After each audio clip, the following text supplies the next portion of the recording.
Hello again. I am Norththorn from the Fold Podcast Guild doing an analytics video, this time about which items are best for crystal junglers to use to gain damage on their basic attacks. We've all had that experience as a crystal powered jungler of just taking forever to kill a jungle monster. Your basic attacks do hardly any damage.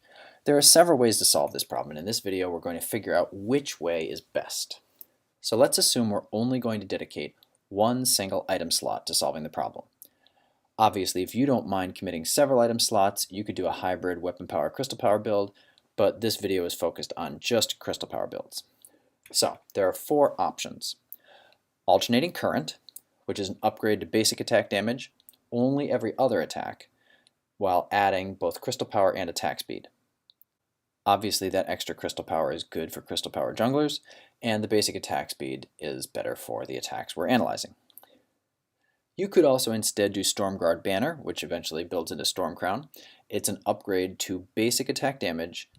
True damage per second is what it increases. It also adds cooldown, recharge, and health, all good for crystal power heroes. You could also, in that item slot, instead just put a Sorrow Blade. We might as well consider the maximum basic attack increase we could get in one slot, and that's with this item. But this doesn't come with any other side benefits. No attack speed, no cooldown, recharge, crystal power, nothing. It's just weapon power. And the last choice is Aftershock. This item adds damage to your basic attacks only rarely in response to the use of an ability, but it comes with crystal power, cooldown, and recharge. Those are the four options, but we're going to ignore Aftershock for several reasons. First of all, it requires using an ability first to get the benefit, but this video is about basic attacks. If we're focused on using our abilities to deal damage, we could skip this whole video. So it therefore impacts only a small fraction of basic attacks, unlike the other three choices. And this video is going to be long enough without that, so we're just going to look at the first three items anyway. Let's start with Stormcrown because it's the easiest of all of them to analyze. Stormguard Banner is exactly like a Stormcrown, but the numbers are half as large. So just remember the definition of Stormcrown. Against heroes, it gives 12 to 32 damage per second based on your level, and against monsters, 60 to 160 damage per second based on your level. Because it's true damage, we don't have to take into account any kind of shield or armor. We're just done. Here's the information we need about Stormcrown. Now let's move on to the other two items, except a few side notes about Stormguard Banner and Stormcrown. Notice that because the stats for Stormcrown are given in terms of damage per second, attack speed doesn't actually help you deal more Stormcrown damage. Here's a Saw, for example, with lots of attacks per second and a Stormcrown, and you can see that each of his attacks per second is not dealing the full 160 Stormcrown bonus damage. Those little white numbers that are the true damage are smaller because it gets spread out so that he's doing, in 1 second, the total 160 damage, a little bit in each attack.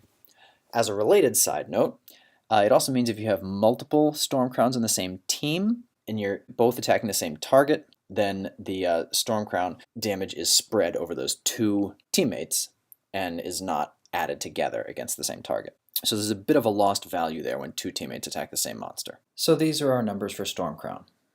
That was easy. Okay, the next easiest item to analyze is Sorrow Blade. It just gives 150 more damage to each hit. But we have to do two conversions. First of all, we got to figure out how that converts into damage per second, and secondly, we got to figure out how armor impacts the damage from the Sorrow Blade. To convert damage per hit into damage per second, we need to know how many hits per second the hero gets. There's a wide range of these, so let's look at the minimum and maximum of that range. Rona has the fastest attack time in the game, 1 second per hit with no items. Baron has the slowest, 1.7 seconds per hit with no items.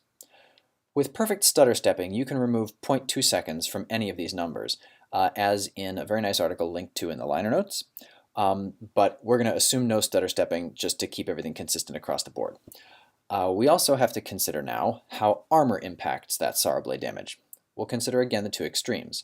So let's take our Rona, who's doing 1 attack per second, and we'll put her against a level 1 Saw, who has a measly 8 armor when he has no defensive items. But then, our slowest attacking hero, Baron, we'll put him against a Lance that has 313 armor if he were level 12 and has built a Fountain of Renewal and a Metal Jacket, 2 common defensive items for someone facing a weapon power hero. So these will give us two extremes. The Rona against the Saw will be doing a lot of extra damage per second, and the Baron against the Lance will be doing very little damage per second. We should get a decent estimate of a maximum versus minimum here. When we run through the numbers, we find that Rona will be doing about 139 damage per second on that Saw, and Baron will be doing about 36 damage per second on that Lance. Both of these numbers are just the bonus damage from the Sorrow Blade added to whatever damage the hero's basic attacks already do. That makes it reasonable to compare these numbers to those from Stormcrown, because both are bonus damage. As we saw with Stormcrown, we need to consider heroes separate from monsters to be consistent when comparing these items. Monsters' armor amounts are hard to find out. There's a post from BlueBadger I mentioned in a previous video that gives those stats, but it's from several versions ago of Vainglory. So I'll consider the numbers in that post as estimates since I don't have updated numbers. It says that monsters have roughly 70 to 190 armor throughout the game. So the bonus damage per second from a Sorrow Blade will range from about 23 to 88. So the final results for Sorrow Blade are shown in this table, versus heroes and versus monsters. The most complicated of the three items we have to analyze is alternating current. So recall how it works. 70% of your crystal power is added to every second basic attack.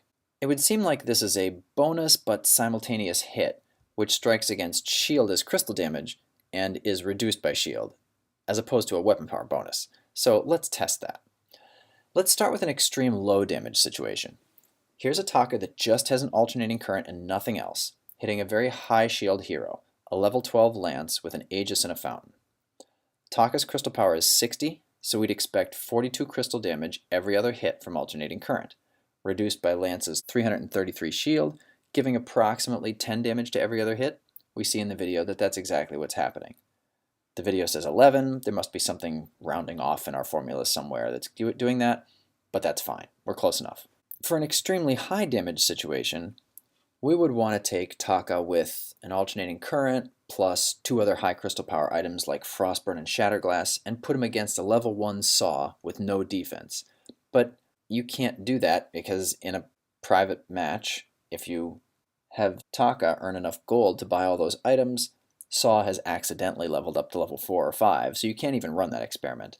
But I ran a few related experiments. They show that the formulas are right. So in theory, if Taka were actually able to find all those items and then fight a level 1 Saw who had no defensive items, his crystal power would be 310, so we'd expect 217 crystal damage every other hit from alternating current, reduced by Saw's 8 shield, giving about 201 damage every other hit. So that'll be the maximum case scenario we would ever expect as alternating current damage. What about versus monsters? Again, their shield values are hard to find out.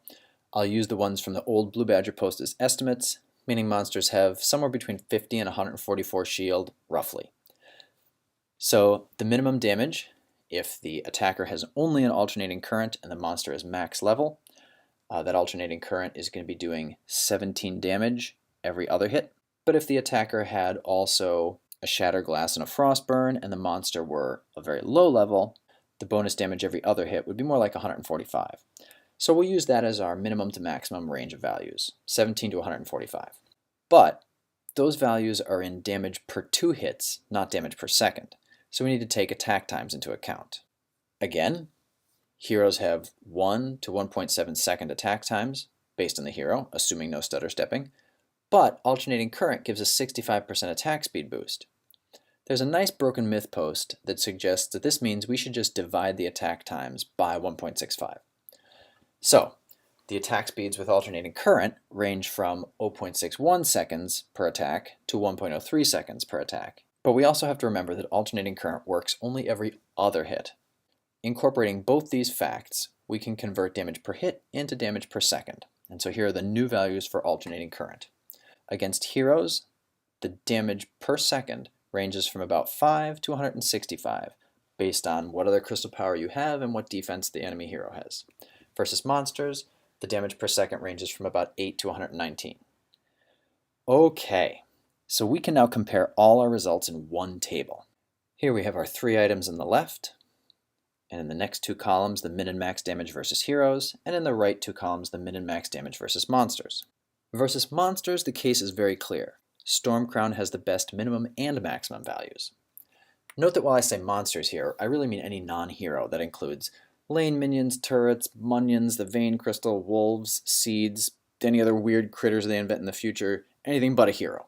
So, if your goal is wave clear or objective taking, Stormcrown wins hands down. It's also the cheapest of all these alternatives at 2200 gold. So that makes it even more of a value for wave clear and objective taking, and jungle clear. And since we're thinking about crystal power focused heroes, we should point out that it has several other handy benefits. Don't forget the cooldown speed, energy recharge, and health.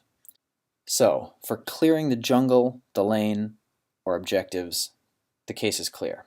But against heroes, it's harder to know what to buy. Clearly Stormcrown loses because its maximum bonus damage is so much less than the other two. So, which of the other two wins? Alternating Current or Sorrowblade? There's a lot of factors to consider. First, what kind of defense does the enemy have? This is probably the main concern, because the huge ranges on these values are mostly due to armor and shield concerns. Secondly, how much other crystal power do you have? The high end of the alternating current range was determined from a Shatterglass, a Frostburn, and an alternating current, assuming that you had that in your build and nothing else. If you have more than that, like a Broken Myth or a Clockwork, which are very common, then your high end of these damages may be even higher. Then again, maybe not, because these are a theoretical high end where a very high level hero is going against a very low level one, which almost never happens.